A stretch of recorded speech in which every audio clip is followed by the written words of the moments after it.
Imagine, se você quiser, que você tem um monte de dinheiro. Não estamos falando apenas de milhões, estamos falando de bilhões. Você tem bilhões de dólares. Então, o que você faz? Você pensa, beleza, eu vou construir uma casa enorme, eu vou construir uma mansão, certo? Você sabe, você vai gastar seu dinheiro. Então, você entrega o dinheiro para um monte de empreiteiros, sabe? E diz, beleza, aqui estão os planos, aqui está o resto, aqui está o material, construam.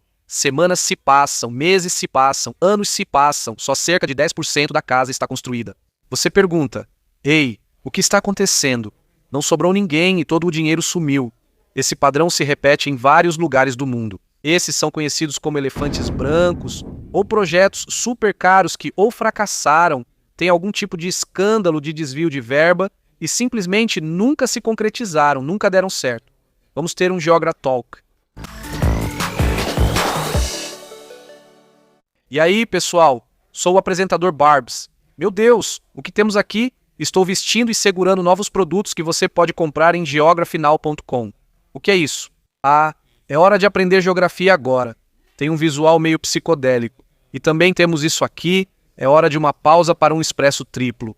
Para quem não sabe, esse é um bordão do programa. Você pode comprar esse novo produto e vários outros novos produtos em geografinal.com. Dá uma olhada. Temos sacolas de cordão, moletons, tudo isso de bom. Compre seu produto, faça o que quiser com ele. Como sempre digo, não é se vender quando é sua própria marca.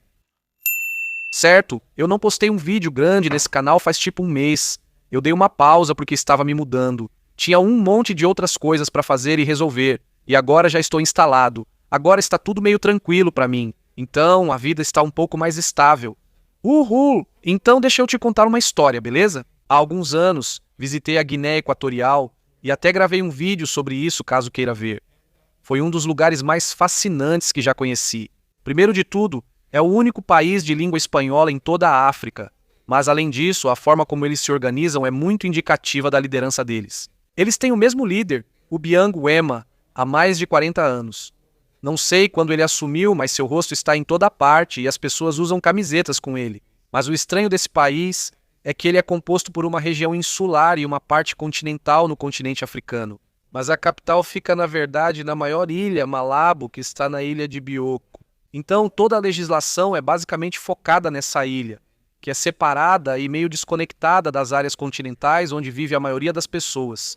De certa forma, toda essa dinâmica de capital insular sempre foi, não digo problemática, mas uma questão preocupante para o país, porque é meio que não deveria o poder legislativo estar centralizado na área onde está a maioria das pessoas, então foi isso que o presidente decidiu fazer. O presidente Guaima decidiu que construiria uma capital totalmente nova, bem no meio da floresta do Congo, toda dentro da área continental do interior da Guiné Equatorial. A cidade se chama Ciudad La Paz, que significa Cidade da Paz. E é meio estranho porque a única maneira de chegar lá é voando até a cidade costeira chamada Bata. E então você tem que dirigir até a cidade. E eles construíram um aeroporto a uns 20 quilômetros da cidade, mas só autoridades do governo podem voar para esse aeroporto, tipo, as pessoas comuns não podem. Ainda não é um aeroporto comercial, eles estão tentando resolver isso. Mas enfim, então você tem que voar para Bata e dirigir todo o caminho para o interior até Ciudad La Paz. Há prédios lindos, ornamentados, até arranha-céus e conjuntos habitacionais e tudo mais. Tem de tudo. Eu fiquei no hotel em Ciudad La Paz. E quando você chega nesse lugar, percebe algo muito interessante. O lugar inteiro está praticamente vazio. Agora, é claro, o governo planeja, sabe, eventualmente trazer pessoas para morar e habitar essas áreas. Mas no momento, o lugar basicamente fica lá como uma cidade fantasma vazia. Agora, não estou dizendo que Ciudad La Paz é um elefante branco fracassado, mas é meio que um projeto de estimação do presidente. Mas parece que o crescimento não está tão rápido quanto eles tinham imaginado. Existem várias razões para esses elefantes brancos surgirem em diferentes regiões do mundo. Às vezes, por exemplo, é simplesmente um projeto de estimação do líder daquele país ou região. Se esse cara tem toda a autoridade e manda construir, vai ser feito. Independentemente da demanda da população ou qualquer outra coisa, simplesmente vai ser construído. Às vezes, há incentivos nos governos locais e as cidades dependem muito da venda de terrenos e do desenvolvimento. Ou isso ocorre por uma cultura especulativa de imóveis. Muitas vezes, moradia é vista mais como investimento do que lar. Então eles acabam construindo um monte de coisas porque as pessoas estão mais focadas em obter retorno sobre o investimento do que realmente morar ou usar o imóvel. Às vezes as pessoas constroem essas coisas porque acham que é tipo um planejamento de cima para baixo. Sabe, os projetos elas são feitos antes da demanda realmente aparecer. Tipo, se construir, eles virão. E às vezes esses projetos fracassam miseravelmente e existem vários motivos para isso. Por exemplo, às vezes não há um cronograma claro para a lucratividade. Ou então existe uma complexidade de engenharia enorme e inesperada envolvida nesses edifícios. Às vezes ignoram as regras, o fiscal inspeciona, aponta o erro e isso gera mais custos e assim continua. Às vezes há desvio de verbas envolvido, o que leva a escândalos ou orçamentos subestimados com pouca fiscalização. Às vezes os investidores desistem e dizem não acredito mais nisso. E aí eles retiram todo o dinheiro e não sobra nada. Então não dá para construir. Existem muitos motivos para essas coisas acontecerem. E neste vídeo eu quero passar por alguns dos maiores elefantes brancos ao redor do mundo. Já que contei aquela história da Guiné Equatorial, por que não começamos com alguns elefantes brancos na África? Primeiro, vamos falar sobre a Akon City, no Senegal.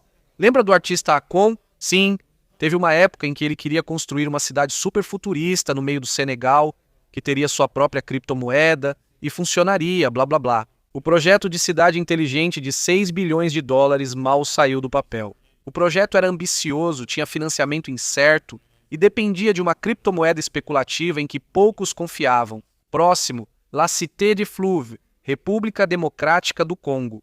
E isso deveria ser um bairro moderno e de alto padrão da grande área metropolitana de Kinshasa, às margens do Rio Congo. Infelizmente, o projeto focava apenas nas elites ricas e investidores estrangeiros, um grupo pequeno de compradores ou moradores. Grande parte não foi vendida nem usada. Cara, construir na floresta tropical já é difícil, mas ainda mais às margens de um rio que pode inundar a qualquer momento na estação chuvosa. Enfim, seguindo em frente, agora vamos para a Ásia. A Ásia tem vários desses exemplos. Primeiro, vamos para o país de Myanmar, a nova capital, Naypyidaw. Então, isso é basicamente a versão do Sudeste Asiático do caso de Ciudad La Paz que acabamos de mencionar. Em 2006, o país de Myanmar, ou Birmânia, decidiu transferir sua capital para um local mais centralizado no meio do país. O custo exato é desconhecido, mas estimam entre 5 e 7 bilhões. Hoje, é praticamente uma cidade fantasma, famosa pela rodovia de 20 faixas quase sempre vazia. Em seguida, o Hotel Ryugyong, na Coreia do Norte, mandado construir pela família Kim e concluído sob Kim Jong-un. Esse prédio imponente em Pyongyang, Coreia do Norte, deveria ser o hotel mais icônico do país, com cassino e boate. Apesar de estar lá há décadas, ainda não recebeu hóspedes estrangeiros. Estima-se que o custo ficou entre 700 milhões e 2 bilhões. Como eu disse, às vezes basta um cara dizer construa e isso acontece. Depois, vamos aos Emirados Árabes Unidos, onde enfrentaram provavelmente seu maior fiasco financeiro, as Ilhas do Mundo. O projeto estima-se que tenha custado cerca de 14 bilhões, e de todas as aproximadamente 300 ilhas, apenas cerca de 3% a 10% delas estão realmente habitadas e desenvolvidas. Quando você pensa, pareceu ambicioso demais, tipo, fizemos a Palm Jumeirah, agora vamos fazer algo ainda mais louco. Mas aí a realidade bate e você pensa, talvez a gente tenha exagerado. Finalmente, vamos para a China e encontramos as duas maiores cidades fantasmas. O distrito de Orduz-Kangbashi, na Mongólia Interior, e o distrito financeiro de Ujiapu. Ao ampliar o distrito de Kangbashi em Orduz, Mongólia Interior, vê-se uma área projetada para mais de 1 milhão de habitantes, impulsionada pela indústria do carvão. A população cresceu um pouco nos últimos anos, mas em grande parte, muitos dos prédios, apartamentos, escritórios e praças estão vazios ou têm pouquíssimos moradores. Nesse contexto, dando um zoom em Tianjin, há o distrito financeiro de Ujiapu na margem do rio. Isso deveria ser um centro financeiro global, parecido com Manhattan, em Nova York, com arranha-céus. Muitos prédios ficaram com baixa ocupação e o desenvolvimento estagnou, principalmente pela superestimação da demanda por serviços financeiros fora de grandes centros como Xangai.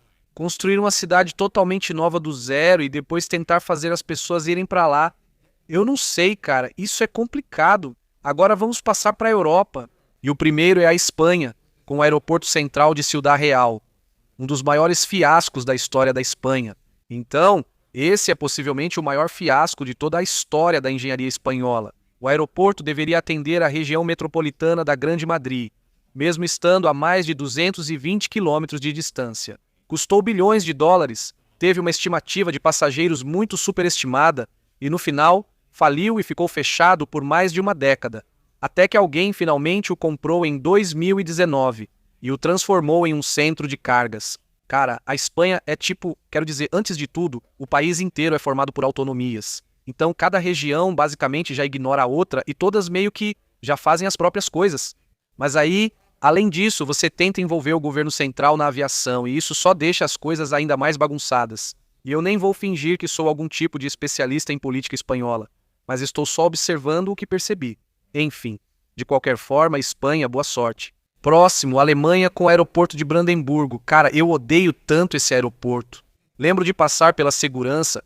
Aquela esteira do raio-x demorou 1h30, porque só deixavam passar um por vez. A fila era enorme. Odiei tanto esse aeroporto.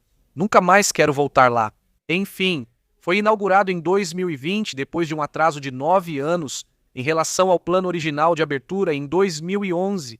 Esse lugar quase triplicou o orçamento de 2,5 bilhões para 7 bilhões, tinha fiação defeituosa. Os sistemas de segurança contra incêndio não funcionavam. As escadas rolantes e portas estavam com defeito. Quando abriu, 10 anos depois, já estava ultrapassado e a pandemia começou.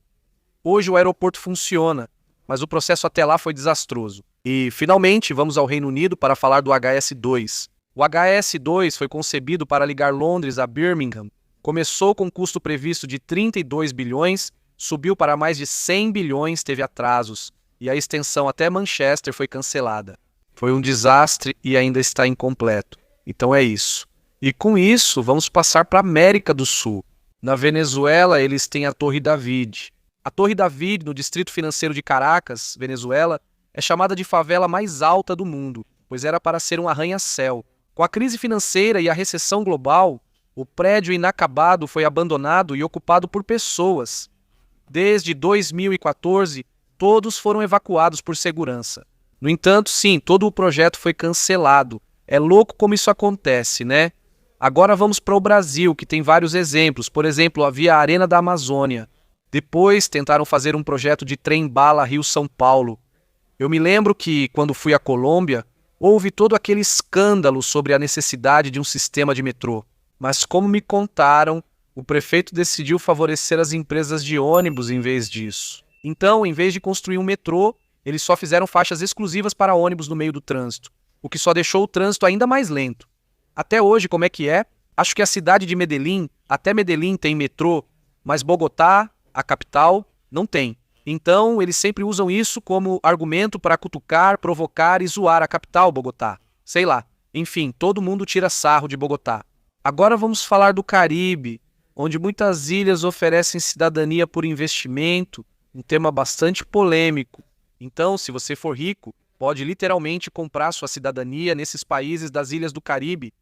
Muita gente tem opinião sobre isso. E muitas vezes o que essas pessoas ricas fazem é começar um projeto tipo: ei, vou investir na construção de um novo hotel na sua ilha. Aqui está o dinheiro. Durante a construção, eles abandonam o projeto. Agora, em todo o Caribe, há projetos inacabados que continuam pertencendo a essas pessoas ricas. E eles nunca terminam porque tudo o que eles queriam era conseguir aquela cidadania. Então, eles precisavam fingir e construir metade de um hotel ou algo assim. E é triste porque você vê isso e o governo permite. Esse é o drama do Caribe em muitos desses países insulares. Meio triste. Enfim. E, finalmente, vamos pular para o meu país, os Estados Unidos. Nós também temos vários elefantes brancos. Primeiro, houve o repositório de resíduos nucleares de Yucca Mountain. Foi iniciado um projeto de 13 bilhões de dólares para instalar um depósito de resíduos nucleares nos desertos de Nevada. Por causa da intensa agitação política, o projeto enfrentou tanta oposição que foi interrompido. E, por fim, um dos maiores elefantes brancos dos Estados Unidos. O aguardado, mas nunca realizado trem de alta velocidade da Califórnia. Esse projeto, votado e aprovado em 2008, visava ligar Los Angeles a São Francisco e ser o orgulho da Califórnia, com custo inicial de cerca de 33 bilhões de dólares dos contribuintes. Infelizmente, coisas como aquisição de terras, permissões, falta de financiamento estável baseado em títulos estaduais e federais e má gestão financeira por parte dos responsáveis foram alguns dos principais fatores que atrasaram ou retardaram o progresso desse projeto, que já tem quase 20 anos e ainda está apenas 1/3 concluído. Então é isso. Esses são alguns dos maiores elefantes brancos do mundo. Não citei todos porque são muitos, afinal, muita gente desperdiça dinheiro por aí. Mas quais ficaram de fora? E quais são alguns dos seus elefantes brancos favoritos, eu acho? E você já visitou algum? Fique à vontade para escrever nos comentários, compartilhar suas histórias ou suas ideias, tudo bem? Enquanto isso, bom ver vocês de novo. Espero que estejam bem. Fiquem tranquilos, fiquem ligados.